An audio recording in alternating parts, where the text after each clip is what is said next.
저를 따라서 한번 고백해 봅시다. 우리는 땅끝까지, 세상 끝날까지 그리스도의 제자들이다. 오직 그리스도를 위한 일만이 영원하리라. 여러분 믿습니까? 우리는 하나님께서 땅끝까지, 세상 끝날까지 오직 그리스도의 영광을 드러내는 삶을 살도록 하기 위해서 우리를 부르신 그리스도의 제자들입니다. 땅끝까지라는 말은 공간의 제약을 받지 않는다는 말이에요. 세상 끝날까지 또는 시간의 제약을 받지 않는다는 말입니다. 우리가 어디에 있든지 무슨 일을 하든지 그리스도의 부름을 받는 제자로서 주님 영광 돌리며 살 수 있도록 주께서 우리 고등부 모든 친구들에게 말씀의 능력으로 비상할 수 있는 세임 주실 줄 믿습니다. 그 주님께서 여러분과 늘 함께 하시고 우리 수련회를 통하여서 말씀의 능력을 더욱 풍성하게 경험하도록 하기 위해서 이 자리에 부르셨어요. 우리 어제 큰 소리로 우리 예수 그리스도를 외쳤는데 오늘 이 아침에는 마음속으로 목사님이 또 질문을 던질 테니까 마음속으로 간절하게 우리 신앙을 고백하는 마음으로 예수 그리스도 한번 외쳤으면 좋겠습니다. 마음속으로요. 여러분 우리의 생명은 누구입니까? 여러분 우리의 자랑은 누구입니까? 여러분 우리의 목자 되시는 분은 누구십니까? 예수 그리스도. 여러분 우리가 영원토록 찬양하실 분은 누구입니까? 예수 그리스도. 이번에는 한번 소리를 내서 여러분 내 삶의 주인은 누구입니까? 예수 그리스도. 여러분 우리 고등부의 주인은 누구입니까? 예수 그리스도. 그 주님께서 우리 고등부 모든 친구들에게 필요한 은혜를 이 아침에 베풀어 주실 줄 믿습니다. 하나님 말씀 같이 찾아서 읽겠습니다. 히브리서 5장 12절, 13절, 14절 말씀을 여러분 어떤 목사님이 수련회 집회 설교를 부탁받고 이제 말씀을 전해주기로 약속을 했습니다. 보통 설교하기 전에 찬양 시작하기 전에 보통 목사님들이 오시죠. 그래서 마음의 준비도 하고 기도하는데 이 목사님은 왠지 찬양을 시작해도 아직 오시질 않는 거예요. 찬양이 끝날 때가 됐습니다. 근데 목사님이 안 오시는 거예요. 이 전도사님이 너무 애 같아서 목사님에게 확 전화를 했습니다. 연락을 받지도 않아요. 1시간이 지나도 목사님이 오지 않고 2시간이 거의 다 돼서 집회가 이제 거의 진행이 되지 않은 이 상황에서 목사님이 늦게 도착하셨어요. 그러니까 사람들이 얼마나 화가 났죠. 1년에 한 번밖에 없는 수련회인데 목사님이 이렇게 늦게 오시면 어떡합니까? 불평을 하기 시작했습니다. 근데 목사님이 내가 왜 이렇게 늦을 수밖에 없었는지 그 이유를 설명을 해요. 내가 집회 준비하면서 일찍 집에서 나왔는데 고속도로에서 차가 고장이 난 거예요. 이게 차가 멈춰서 갓길에 이제 차를 대고 뭐가 잘못됐나 알아보려고 차에서 내려서 차를 이렇게 둘러보는데 뒤에서요 30톤짜리 큰 트럭 있죠.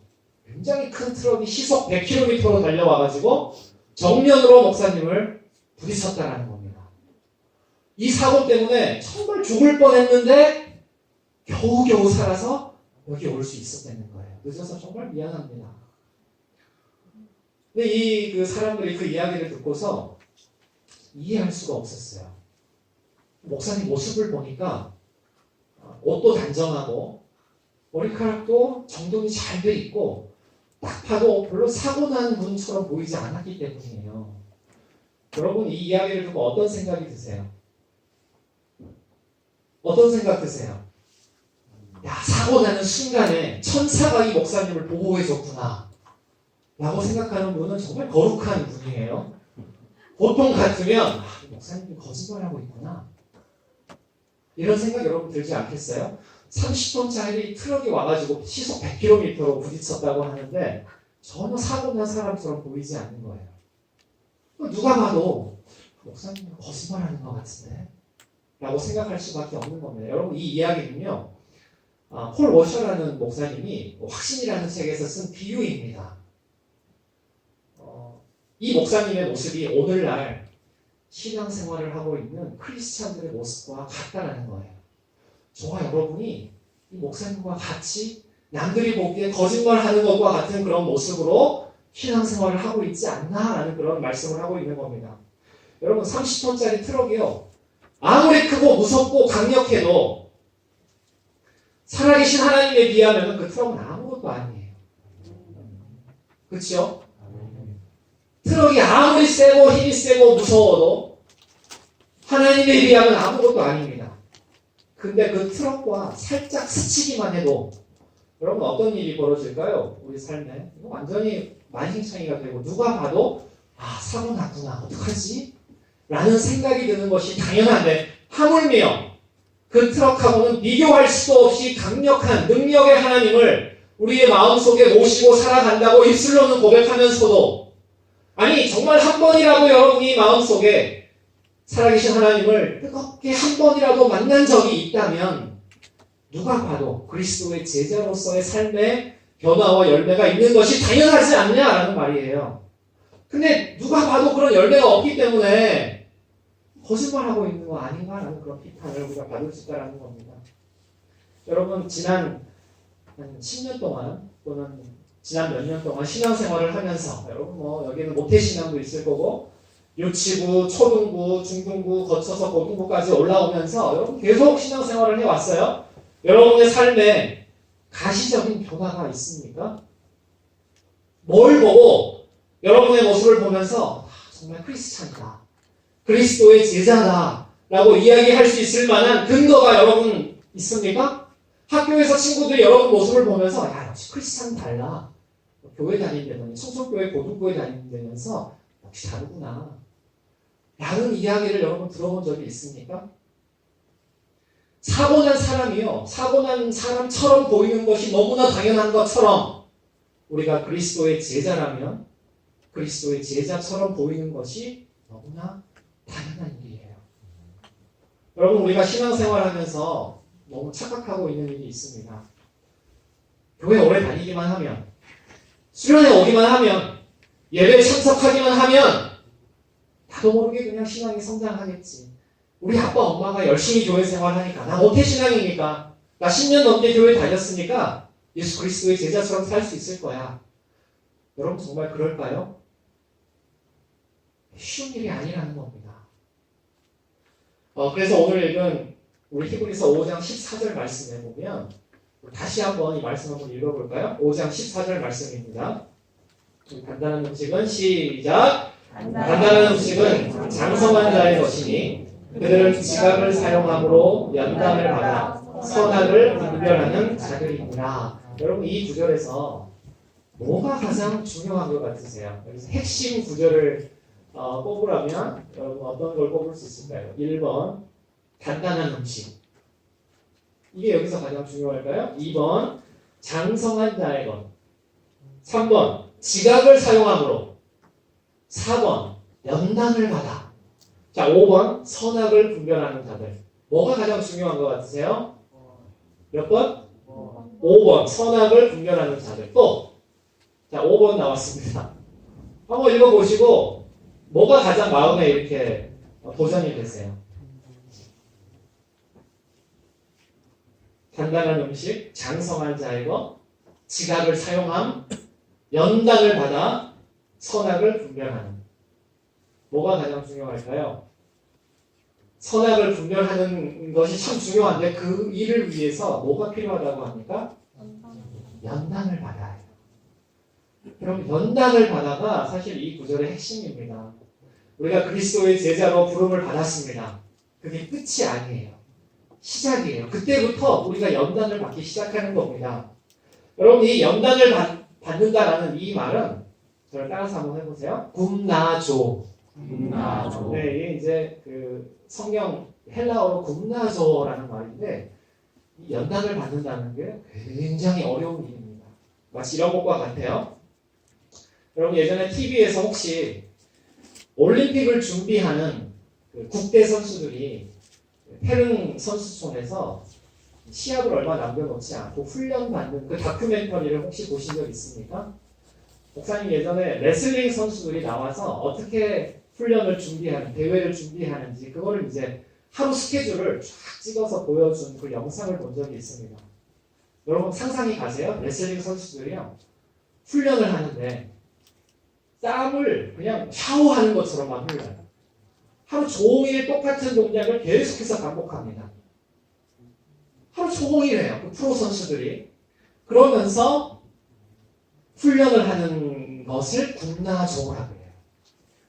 매일 땀을 흘리고 눈물 나는 자신과의 싸움이 있고 반복되는 연습과 훈련의 결과로 단련이 되고 숙달된 상태에서 경기에 임하는 자세가 바로 군나조입니다. 이게 연단을 받는다라는 거예요. 여러분 이거는 그냥 하라고 하면 절대 못합니다. 어떻게 그걸 재미가 없는 걸 반복해서 하겠어요? 이거는 그걸 사랑하니까 할 수 있는 거예요. 여러분 수학 잘 하세요? 전도사님이 수학 전공자여서 여러분 수학 잘 할 것 같은데 우리가 왜 수학을 못하는지 아세요? 우리는 한 번도 수학을 사랑해 본 적이 없어요. 수학은 언제나 우리의 기피의 대상이고 혐오의 대상이지 사랑의 대상이 아니었어요. 그러니까 잘 할 수가 없는 겁니다. 여러분 군나조라는 거는요 그냥 하는 게 아니고 사랑해서 하는 게 군나조예요. 그게 연단을 받는다라는 겁니다. 그래서 내가 힘들지만 내가 사랑하니까 연단을 받을 수 있는 거예요. 여러분 하나님 말씀도 마찬가지예요. 하나님 말씀으로 연단을 받을 때에도 그것은 우리가 마음을 열고 은혜를 사모하는 마음으로 하나님 말씀을 듣고 큐티를 하고 그 말씀을 우리의 삶 가운데 적용하고 실천하기 위해서 매일매일 그것이 익숙해질 때까지 마치 국가대표 레슬링 선수가 계속해서 반복해서 똑같은 동작을 연습하는 것처럼 땀을 흘리며 훈련하는 것처럼 날마다 기도와 눈물의 경건의 연습과 훈련을 해야 우리의 믿음도 단단해질 수 있다는 겁니다. 여러분 그것이 연단을 받는다는 거예요. 이런 연단 없이 나는 모태신앙이니까 나는 교회 열심히 다녔으니까 우리 아빠가 목사님이니까 우리 아빠가 장로님이니까 우리 엄마 아빠 열심히 기도하니까 아무 소용없어요. 여러분이 연단을 받아야 됩니다. 여러분 착각하면 안 돼요. 이번 수련의 주제가 하나님 말씀의 능력입니다. 하나님 말씀의 능력으로 비상하라. 우리가 이걸 끊임없이 여러분 들으셨을 텐데 말씀의 능력으로 비상하기 위해서 하나님의 말씀을 잘 아는 지식도 참 중요해요. 그래서 우리가 성경 공부도 하고 성경 암송도 하고 낭도 합니다.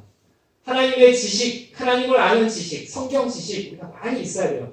그러나 거기에 머물러서는 안 되고 하나님의 말씀을 실제로 경험하는 것이 필요합니다.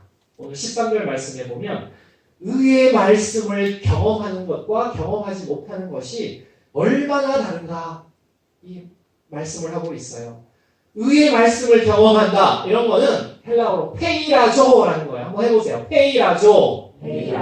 여러분 굼나조는 뭐라 그랬어요? 연단을 받는 게 굼나조입니다. 매일매일 경건의 연습과 훈련을 하는 거예요. 이 말씀을 우리의 삶 가운데 경험을 하는 것은 페이라조라는 거예요.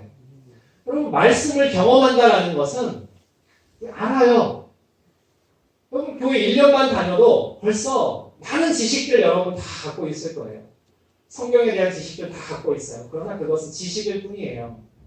말씀을 경험한다는 것은 우리가 알고 있는 지식이 우리의 가슴으로 내려와서 우리의 녹슬고 우리의 고집스러운 마음을 부드럽게 만들고 우리의 영혼의 관절과 골수를 말씀에 찔림을 할 때 우리 바늘의 말씀이라고 그랬죠? 말씀이 찔림이 있을 때 그것을 실제로 느끼고 아파하고 감격하고 즐거워하고 기뻐할 수 있는 상태가 바로 페이라조입니다. 여러분 꿀이 달달하는 거 여러분 다 아시죠? 이거는요 꿀을 안 먹어본 사람도 알아요. 꿀이 달달하는 거. 근데 그렇게 아는 것하고 실제로 꿀을 이 새끼손가락으로 콕 찍어가지고 뚝뚝 떨어지는 꿀을 입에 대서 실제로 그 꿀을 맛보고 아는 것하고 같은 아닙니까? 이거 완전히 다른 거죠? 여러분 뭐가 페이라조예요? 실제로 먹어보는 게 페이라조입니다. 여러분 지식이 그냥 지식이 아니에요. 경험할 수 있는 경험을 통해서 얻은 지식이 페이라조예요. 하나님 말씀도 마찬가지라는 겁니다. 여러분 하나님이 사랑이시다라는 거 여러분 아시죠? 하나님은 사랑이시죠? 근데 하나님이 사랑이시다라는 거는요 마귀도 알아요. 사탄도 알아요. 그걸 모를까요? 다 알아요. 그러나 마귀는 절대 그 사랑을 경험하지 못합니다. 그런데 그리스도의 제자로 부름받은 우리는 하나님은 사랑이시다라는 것을 알 뿐만이 아니라 그 사랑을 실제로 경험할 수 있는 하나님의 자녀들인 줄 믿습니다. 아는 것하고 경험하는 것하고는 달라요. 여러분, 제가 여러분 졸릴 것 같아서 제가 선물을 하나 준비했는데 지금 몇몇 친구들이 지금 정신을 못 차리고 있어요. 이거 한번 먹어본 적 있으세요? 토피에츠라는 초콜릿이에요. 먹어본 사람 한 번이라도. 이거를 제가 미국에 있을 때 처음 먹어봤는데 이 별명이 있어요. 이 초콜릿에. 악마의 초콜릿이에요. 이게 이름은 좋은 이름이 아니에요.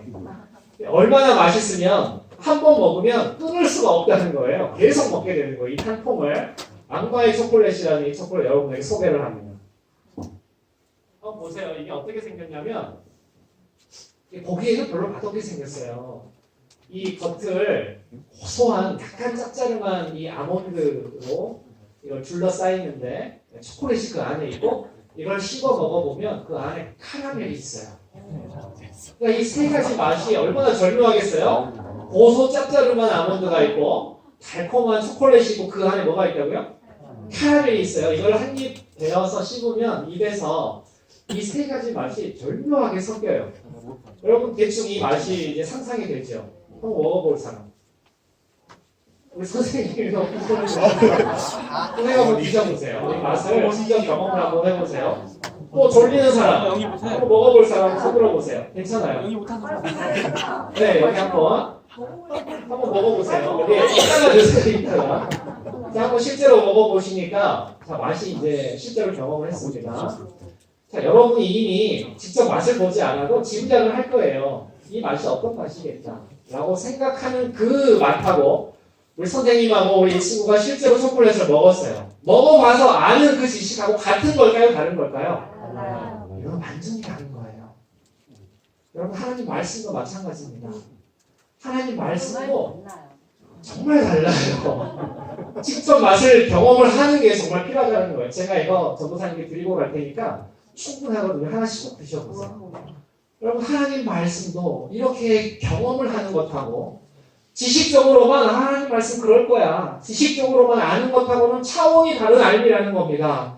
여러분 올 한 해 시작하면서 성경 통독한 친구들도 있죠. 매일매일 큐티하는 것 작정하고 하나님 말씀 묵상하고 적용하는 친구들이 있죠. 말씀을 우리 삶 가운데 적용하려고 할 때 내 힘으로는 도저히 될 것 같지 않고 어떻게 이 말씀대로 살아가 하는 이런 마음이 들 때 신기하게도 하나님께서 나에게 힘을 주시고 능력을 주셔서 그 말씀대로 살아갈 수 있는 삶을 살 때에 그걸 한번 경험해 볼 때에 우리 마음이 얼마나 기쁘고 감격이 샘솟는지 모릅니다. 여러분 그게 페이라조예요. 한번 그것을 경험해 봐야 된다는 겁니다. 그 맛을 알아야 돼요. 한번 그 맛을 알면요. 여러분 한 번 이 초콜릿을 맛보면 또 먹고 싶잖아요. 끊을 수가 없어요. 그 맛을 한번 보면 그리고 성경을 읽으면 이제는 내가 말씀을 읽는 것이 아니라 하나님 말씀이 나를 읽기 시작해요. 여러분 그건 경험해 봐야 됩니다. 내가 말씀을 읽는 것처럼 여러분 생각되시나요? 내가 말씀을 읽는 게 아니라 말씀이 나를 읽고 내 삶을 해석해 줍니다. 그게 말씀의 능력이에요. 전혀 새로운 차원에서 우리가 말씀을 읽는 겁니다. 왜냐고요? 말씀은 살아있고 운동력이 있고 생명력이 있는 바늘과도 같이 나의 심령을 찌르고 영혼을 찌르고 마음을 찌르는 능력의 말씀이기 때문에 그렇습니다. 그래서 말씀을 경험해보는 것이 참 중요한 겁니다. 여러분 애벌레가요. 애벌레 보신 적 있죠? 이만한 애벌레가 하루 종일 막 이렇게 꿈틀꿈틀 기어간다고 생각해보세요. 그럼 하루 종일 기어가면 몇 미터나 기어갈까요? 여기서 시작하면 하루 종일 기어가면 어디까지 갈 수 있을까요? 50cm. 끝까지 못 갈 거예요. 뭐 10m나 갈까요? 이 애벌레가 죽기 전에 한 10km를 날아가려면 어떻게 해야 될까요? 이전과 같은 방식으로 더 그냥 막 쭉 꿈틀거리고 내 힘으로 아둥바둥 해가지고 기어가려고 하면 10km 갈 수 있나요? 절대 못 가요. 어떻게 해야 돼요? 어떻게 하면 10km 갈 수 있을까? 나비가 예, 날아가야 돼요. 내 힘으로는 안 돼요. 날개를 달면은 날아갈 수 있습니다. 여러분 하나님께서 우리에게 말씀과 기도라는 날개를 주셨어요. 말씀의 능력으로 비상하라는 게 그거예요. 내 힘으로 꿈틀거리는 힘으로 갈 수 없어요. 하나님께서 주시는 말씀과 기도의 능력으로 비상할 때에 우리의 믿음의 고도가 높아질 수 있습니다. 여러분 그것이 말씀의 능력으로 비상하는 거예요. 여러분 그 은혜를 경험하는 수련회 되기를 바랍니다. 아멘. 회의하죠. 회의하죠. 여러분 왜 말씀을 경험하는 게 중요한가? 아는 것하고 경험하는 것하고 왜 다른가? 제가 지금 계속 그 이야기를 하는 겁니다. 목사님이 6년 정도 미국에서 공부할 기회가 있었어요. 저한테 아들이 2명이 있는데 이제 지금은 6학년이고 3학년이에요. 이제 한 8년 전이니까 7, 8년 전이니까 우리 아들이 이제 5살, 6살 때 그때 제가 첫째 아들만 데리고 미국에 있었고 둘째 아들하고 아내는 한국에 있었어요. 우리 가정이 뭐 문제가 있어서 그런 건 아니에요. 지금 잘 살고 있습니다. 첫째 아들하고 미국의 켄터키 주에 루이빌에서 있었는데 남자 둘이서 사니까요. 다른 건 괜찮아요. 빨래하고 청소하는 건 괜찮은데 한참 먹고 잘 자라야 될 이 아이를 그냥 어떻게 하면 잘 먹일 수 있을까? 그게 늘 염려가 돼서 이제 정기적으로 한 번은 잘 먹자. 그래서 미국에서 굉장히 대중적인 골든 코렐이라는 $10짜리 뷔페 식당이 있습니다. 우리나라 돈으로 한 11,000원 정도? 그게 비싸지 않죠? 그러면 미국에서 생산되는 수입산 쇠고기 있죠? 그 쇠고기가 거기서는 한우예요. 미국에서는 한우를 단돈 10불만 내면 무제한으로 먹을 수 있는 뷔페 골든 코렐이 있었어요. 처음에 미국에 가서요. 얼마나 맛있게 먹었는지 모릅니다. 우리 아들이 제일 좋아하는 식당이 골든 코렐이었어요. 그래서 2주에 한 번씩은 꼭 갔습니다. 근데 어느 날 목사님이 잘 아는 분이 저에게 상품권을 선물로 주셨네. 50불짜리 기프트 카드를 선물로 주셔서 제가 그거를 가지고 켄터키 루이빌에서 가장 유명한 그 레스토랑에, 패밀리 레스토랑에 가서 거기서 제일 맛있는 스테이크를 또 시켜서 먹었어요. 우리 아들이 거기서 스테이크를 먹고 나서 인식의 변화가 생겼습니다. 어떤 변화일까요? 그거 먹고 한참 있다가 원래 잘 가던 식당에 또 갔습니다. 골든 코렐에 가서 늘 하던 것처럼 10불 내고 또 수입산 쇠고기 한우를 한 접시 가져가지고 이렇게 딱 식탁에 놓고 한 말을 전 잊을 수가 없어요. 얘가 뭐라 그랬냐면요. 아빠 이거 어떻게 먹어? 딱 그렇게 얘기해요. 아빠 이거 어떻게 먹어? 야 너 한 달 전까지만 해도 맛있게 먹었잖아. 근데 정말 더 좋은 것을 한번 먹어보니까 진짜 맛있는 거 차원이 다른 것을 한번 맛을 보니까 이전에 내가 그렇게 즐겨 먹고 그렇게 내가 좋아하고 그렇게 찾았던 것이 이제 하찮게 여겨져요. 더 이상 먹기 싫어. 오히려 이제 피하고 싶어요. 가치가 없이 느껴져요. 아빠 이거 어떻게 먹어? 이렇게 생각하는 것이 정상이라는 겁니다.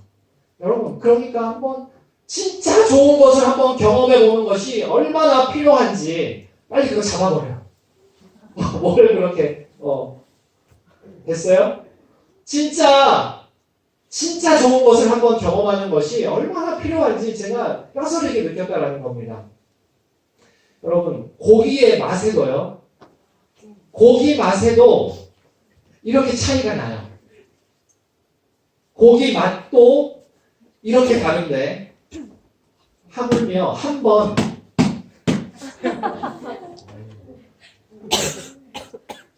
됐습니까? 사라졌어요. 고기 맛도 이렇게 다르잖아요. 근데 여러분 한번 정말 하나님의 말씀을 읽으면서 진짜 그 말씀의 은혜를 한 번만 한번 경험을 해보세요. 한 번만 여러분이 진짜 그 말씀의 깊이를 한 번 경험을 하면 예전에 내가 좋아하고 즐겨했던 이 세상 모든 것들은 정말 가치가 없이 여겨지고 정말 하찮게 여겨지고 그뿐만이 아니라 혐오스럽게 느껴져요. 아빠 그거 어떻게 먹어?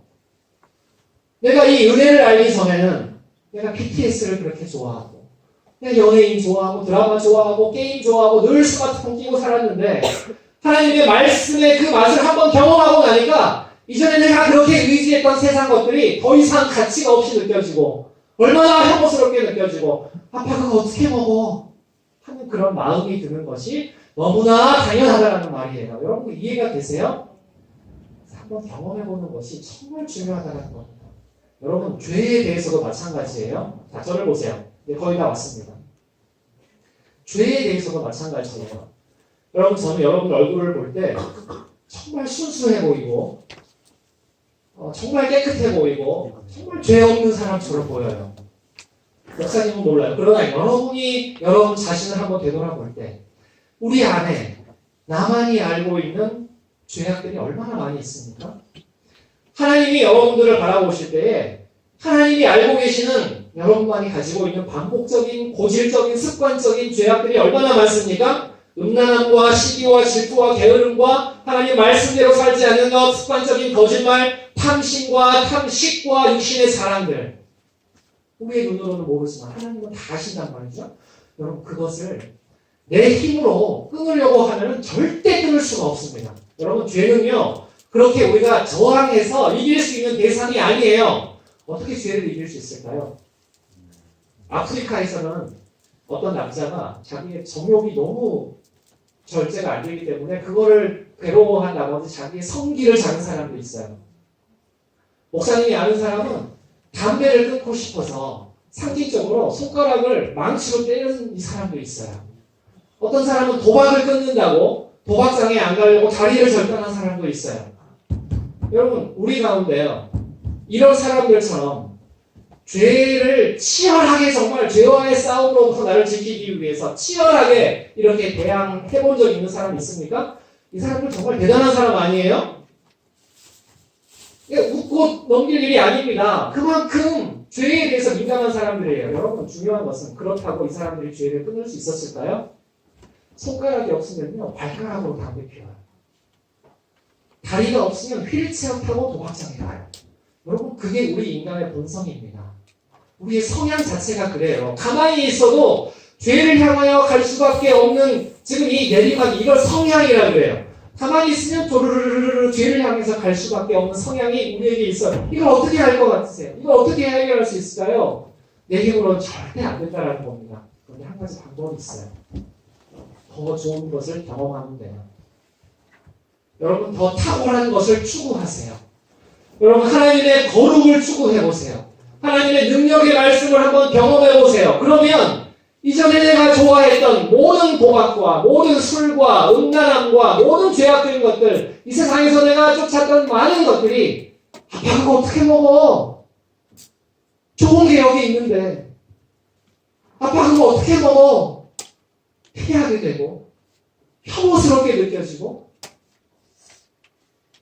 오히려 좋은 것을 추구하는 성향으로 바뀌게 되는 거예요. 여러분 우리가 죄를 싸워서 이길 수 있는 방법은 이거밖에 없습니다. 경험하는 방법밖에 없어요. 이것이 여러분의 삶의 능력이 되어 나타나기를 바랍니다.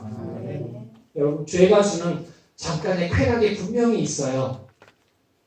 그러니까 죄를 짓죠. 그러나 그것을 능가하는 그것보다 훨씬 더 탁월하고 훨씬 더 아름답고 훨씬 더 깊이가 있고 존귀한 하나님만이 주시는 평강과 기쁨이 여러분들 위해 예비되어 있다는 사실을 반드시 기억하고 한번 의의 말씀을 경험하여 그 말씀을 누리고 그 말씀을 추구하며 살아가는 우리 모든 고등부 친구들 될 수 있기를 주님의 이름으로 축복합니다.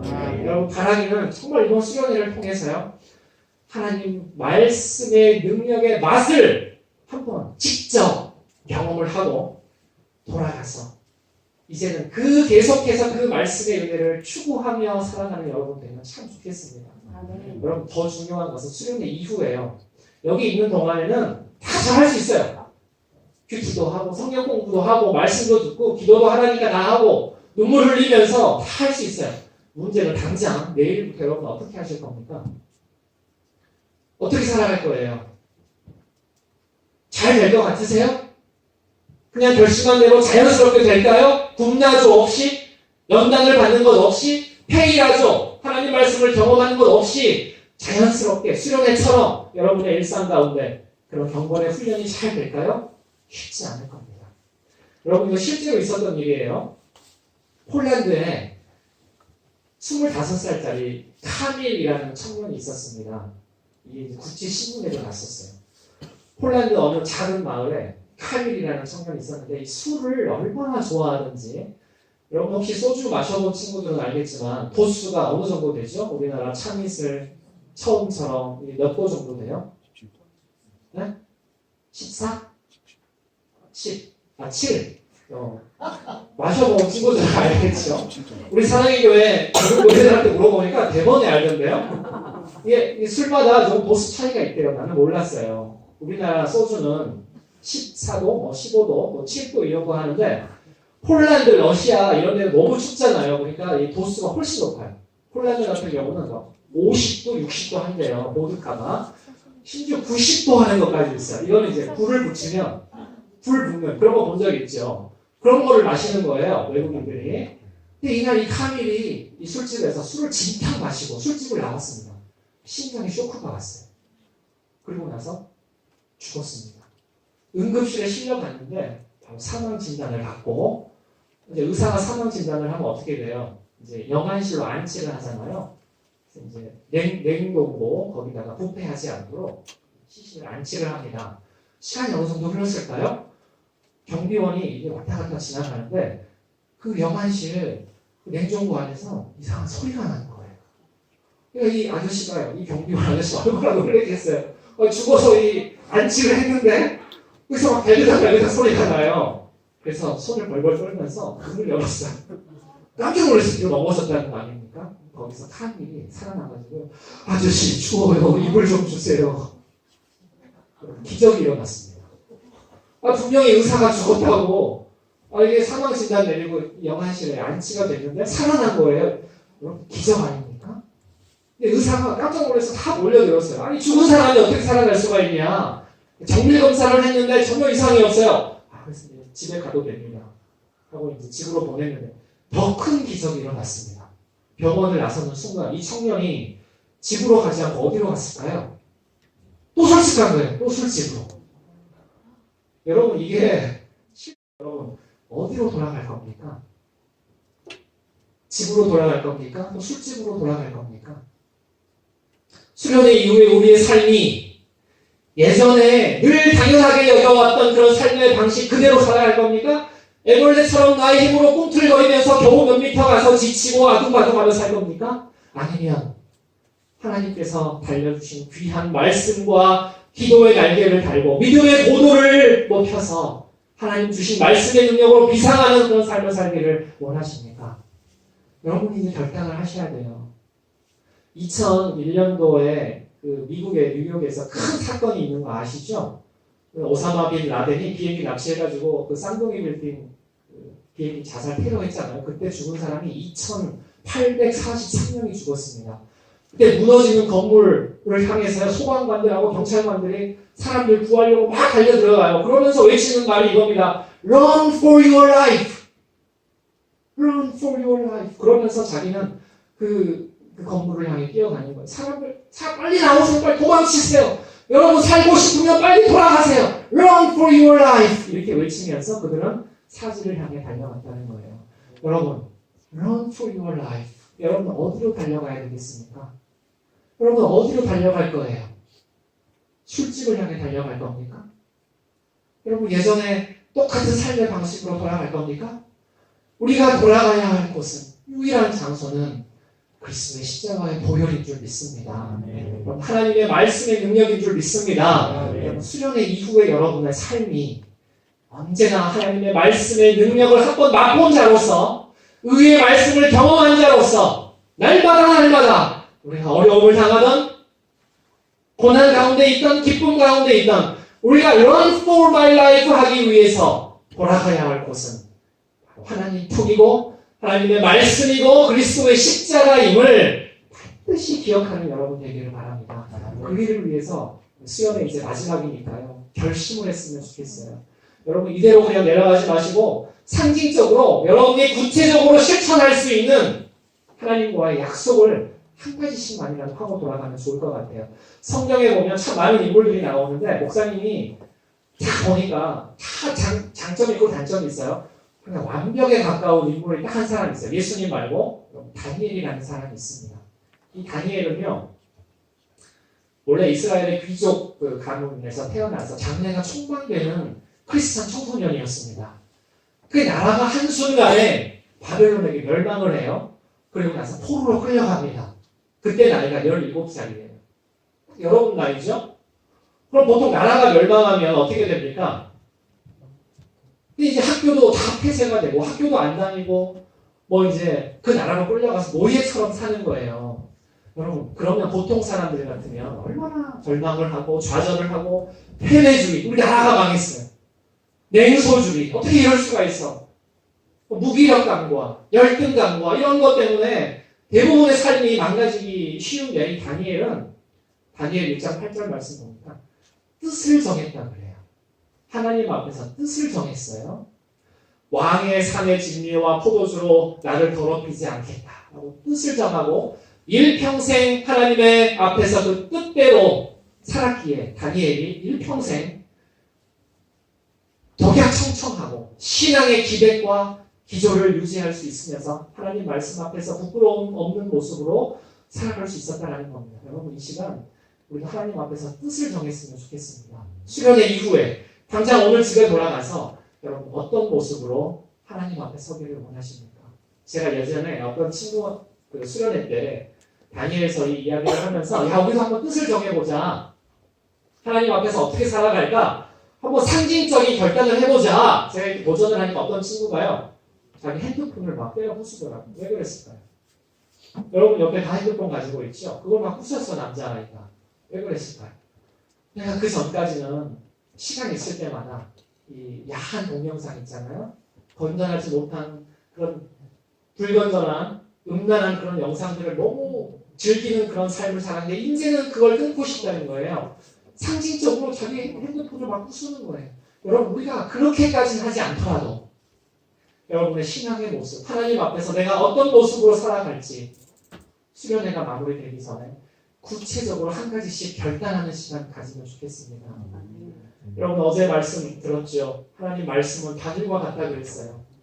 어떤 식으로든 여러분 심령과 여러분 영혼과 여러분의 마음 안에 조그만 바늘이라도 찔림이 있었다면 그 말씀에 도전을 받았다면 이 시간 성령님께서 주시는 그런 도전들에 민감하게 우리의 마음을 열고 하나님이 내가 어떤 모습으로 살기를 원하시는지 어떤 예배자의 모습으로 살아가기를 원하시는지 이 시간 결단하고 결심하는 시간 되면 좋겠습니다.